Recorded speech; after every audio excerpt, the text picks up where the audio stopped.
Di sini kami menggunakan sensor DHT22. Di sini berguna untuk mendeteksi suhu udara dan kelembaban udara. Kemudian ada sensor BMP280, di sini berfungsi untuk mendeteksi tekanan udara. Kemudian ada sensor untuk sensor hujan untuk mendeteksi apakah hujan atau tidak. Kemudian ada sensor yang terhubung untuk sensor LDR, yaitu mendeteksi cahaya. Pada kali ini saya akan menjelaskan tentang baterai dan juga step up-nya. Yang pertama-tama, ini modul ini akan digunakan untuk menerima sinar matahari. Dari sinar matahari ini akan menjadi energi yang ditampung dalam baterai. Lalu dari baterai akan terhubung dengan modul step up, di mana modul step up ini akan diubah voltasenya menjadi voltase yang diinginkan. Lalu setelah itu kami juga menaruh switch di dalam box ini karena jika ditaruh di luar akan basah terkena air hujan dan akan terjadi konsleting. Surya panel terdiri dari beberapa sel yang dibuat sedemikian rupa agar dapat efektif dan berfungsi untuk penangkapan sinar matahari. Dan mengapa kita memiliki dua surya panel? Itu karena kita supaya dapat efektif dalam menangkap sinar matahari dan juga dapat memaksimalkannya untuk menangkap sinar matahari. Kami menggunakan Node MCU karena agar bisa terhubung dengan WiFi. Pada Node MCU ini terdapat pin-pin yang harus dihubungkan dengan sensor-sensor. Terdapat di sini ada pin A0 untuk menghubungkan ke sensor cahaya dan sensor hujan. Kemudian ada D0 di sini untuk fungsi untuk hibernasi alat ini sendiri. Kemudian ada D1 untuk pembacaan SCL dan pada sensor tekanan udara. Kemudian D2-nya untuk pembacaan SDA pada sensor tekanan udara. Kemudian D5 untuk mendeteksi kelembapan udara dan suhu udara. Untuk cara kerja alat ini, pertama, daya seperti yang dijelaskan sebelumnya, daya diambil dari panel surya dan disimpan di baterai. Lalu daya tersebut dipakai untuk menghidupkan Node MCU yang digunakan untuk mengambil data measurement dari seluruh sensor. Lalu data sensor tersebut dikirim dari Node MCU ke internet atau aplikasi ThingSpeak melalui WiFi. Untuk menghidupkannya, kita tekan switch ke posisi on dan menutup casing perangkat. Jika sudah selesai dilakukan, kita buka aplikasi ThingSpeak. Setelah alat dihidupkan, maka data akan dikirim dan ditampilkan di dashboard ThingSpeak. Nah, yang ditampilkan di dashboard nanti pengguna akan melihat ini, yaitu temperatur, humiditas, lalu ada juga tekanan udara, lalu ada embunnya semana, lalu ada sensor hujan, mendeteksi hujan, lalu kita juga diberi grafik terkait hujan, lalu pengguna juga dapat melihat kondisi saat ini yang akan diupdate selama setiap 10 menit sekali. Kondisinya itu akan memberitahu keadaan kita, yaitu jika semua hasil dari validasi adalah terang, maka akan ditampilkan keadaan terang. Kita juga dapat mengetahui di mana letak sensor kita berada dari map ini.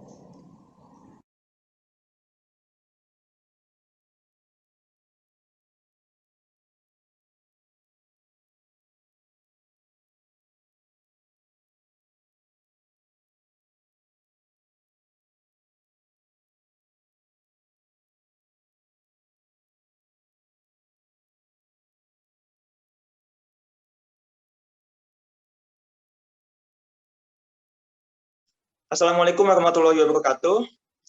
Selamat siang, salam sejahtera untuk kita semua. Kami dari mahasiswa-mahasiswi dari Universitas Pembangunan Jaya ingin menjelaskan tentang hasil proyek kami, yaitu Sistem Telemetri Stasiun Cuaca Nirkabel berbasis ESP8266. Dan saya dari grup 2, yaitu yang beranggotakan 6 orang, yaitu Berry Samuel Sirait, Anaya Hanifa Elsyaf, Ria Susanti, Rizky Aditya Ramadan, dan saya sendiri Farhan Fani Fareski dan juga Rinaldi. Untuk yang pertama, silakan rekan saya yang bernama Berry Samuel Sirait, dipersilakan. Terima kasih Bang Farhan. Pendahuluan untuk latar belakang masalah. Jadi karena Indonesia merupakan negara yang memiliki musim pancaroba, kami menciptakan alat yang dapat mendeteksi dan menyimpan atau mengukur keadaan cuaca di sekitar kita, yang nantinya data tersebut dapat digunakan untuk memberitahukan kita tentang keadaan cuaca dan membantu kita mengatur aktivitas keseharian kita.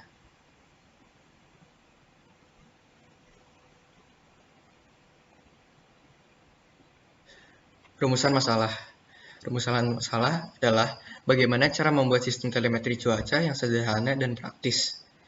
Lalu, bagaimana cara untuk mengolah informasi yang didapat mengenai keadaan cuaca tersebut. Tujuan pengembangan. Tujuan pengembangan perangkat ini adalah untuk menciptakan stasiun cuaca yang sederhana, praktis, dan hemat kantong. Lalu, untuk mengetahui suhu, tekanan udara, kelembapan di sekitar stasiun cuaca. Dan untuk memprediksi cuaca di sekitar lokasi stasiun cuaca itu berada, sehingga dapat membantu manusia agar lebih mudah mempersiapkan apabila terjadinya hujan atau cuaca lainnya. Manfaat dari pengembangan. Bagi penulis, pengembangan ini akan menjadi pengalaman yang berharga dan berkesan dalam mengembangkan alat yang dapat membantu dan bermanfaat bagi masyarakat, serta mampu menyelesaikan suatu permasalahan. Bagi pengguna, dengan dikembangkannya alat ini dapat digunakan oleh masyarakat luas untuk mengamati dan memonitor keadaan cuaca di lingkungan pengguna tersebut dengan praktis serta tidak memakan biaya yang mahal. Terima kasih Samuel. Bab 2 ini saya ingin menjelaskan mengenai tinjauan referensi. Kami menggunakan referensi terdahulu, yaitu hasil penelitian Fatihin, Khairul, Joseph Dedi Irawan, dan Renaldi Prismawara pada tahun 2020. Kemudian kami menggunakan penelitian Tri Raharjo Ningrum dan Ivan Heru Saputra pada tahun 2017. Kemudian kami menggunakan hasil penelitian dari Sandi Nurhadianto dan Bekti Yulianti pada tahun 2021. Komponen yang kami gunakan yaitu pertama kami menggunakan Note MCU ESP8266, kemudian kami menggunakan sensor BMP 280, kemudian kami menggunakan sensor DHT22, kemudian kami menggunakan modul TP4056, kemudian kami menggunakan sensor switch, kemudian kami menggunakan switch, kemudian kami menggunakan baterai 18650, kemudian kami menggunakan panel surya, kemudian menggunakan PCB breadboard, kemudian kami menggunakan sensor hujan, kemudian sensor light dependent resistor. Sekian dan terima kasih. Selanjutnya akan dibacakan oleh rekan saya bernama Ria. Baik, terima kasih Rinaldi. Di sini bab 3 kita menjelaskan metode pelaksanaan. Di dalam metode pelaksanaan ada flowchart.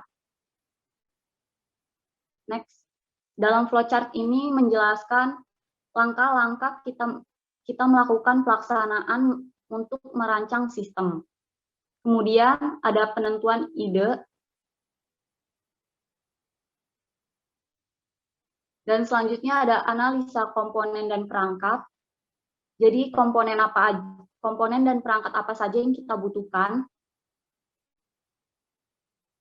Seperti yang sudah dijelaskan oleh Rinaldi tadi, seperti sensor-sensor, Note MCU, dan hal lainnya. Itu bisa dibeli di e-commerce. Dan pembelian alat di sini menjelaskan dari mana alat-alat tersebut bisa kita beli. Seperti saya jelaskan tadi, yaitu di e-commerce.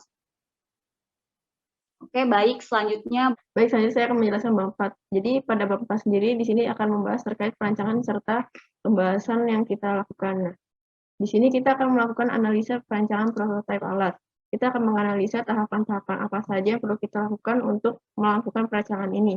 Selanjutnya, kami akan menganalisa kebutuhan perangkat, yaitu komponen apa saja yang kita perlukan untuk membangun perangkat tersebut. Nah, di sini kita menjelaskan nama-nama perangkatnya, serta jumlah perangkatnya yang kita butuhkan, serta perangkat tersebut, komponen tersebut kita gunakan untuk apa saja. Seperti salah satunya kita menggunakan microcontroller Node MCU, itu sebagai pusat pengolahan perintah. Selanjutnya, kami juga menjelaskan perangkat lunak yang kami gunakan, seperti sistem operasi Windows. Nah, selanjutnya kami akan melakukan perancangan kebutuhan komponen utama dan pendukung.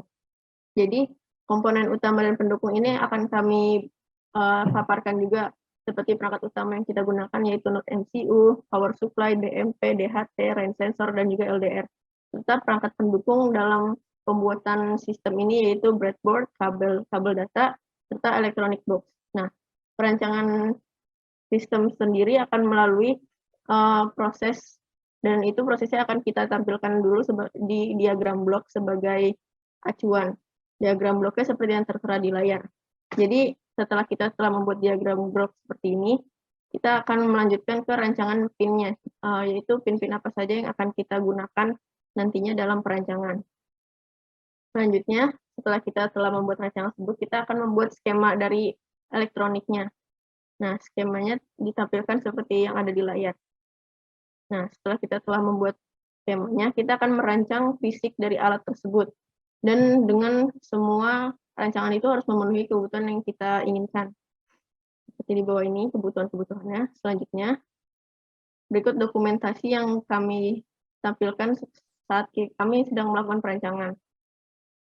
Selanjutnya, terdapat rancangan logika, yaitu logika yang akan kita gunakan dalam jalannya sistem tersebut. Jadi kami menggunakan flowchart seperti ini untuk logikanya. Selanjutnya, kami akan membuat pengujian black box. Pengujian black box-nya seperti yang tertera di sini. Selanjutnya, untuk bab selanjutnya akan dibahas oleh rekan saya, yaitu Adit. Untuk selanjutnya adalah hasil dan pembahasan. Setelah itu yang pertama ada perakitan dan pekodean prototipe alat. Perangkat sistem T6 ini diawali dengan membuat rangkaian elektronika dan menghubungkan semua komponen yang dibutuhkan ke perangkat Node MCU.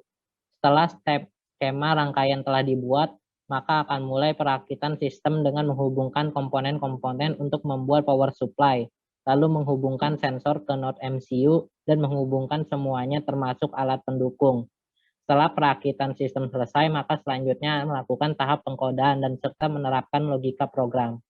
Dapat dilihat dari gambarnya. Selanjutnya penampilan dari alat setelah selesai. Yang berada di luar alat hanya solar, sensor, cahaya, dan range sensor. Hal ini karena solar perlu menangkap panas matahari untuk mengisi daya ke baterai yang berada di dalam. Sensor cahaya juga ditaruh di luar dengan alasan yang sama. Sedangkan range sensor diletakkan di luar untuk memaksimalkan fungsi dalam mendeteksi hujan. Ya, dapat dilihat itu codingannya untuk sensor dan juga kalkulasi.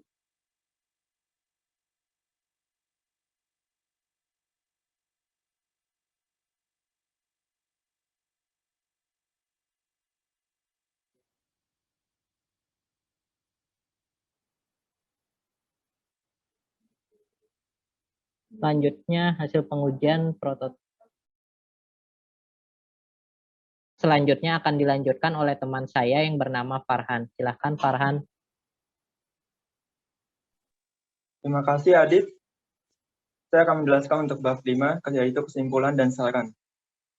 Jadi berdasarkan hasil dari pengujian yang secara langsung, yang dalam pengembangan sistem telemetri stasiun cuaca ini dapat disimpulkan bahwa hasil yang didapatkan adalah pengembangan telemetri stasiun cuaca yang menggunakan microcontroller Node MCU ESP8266 karena untuk mendapatkan sinyal Wi-Fi dan juga terhubung dengan sensor.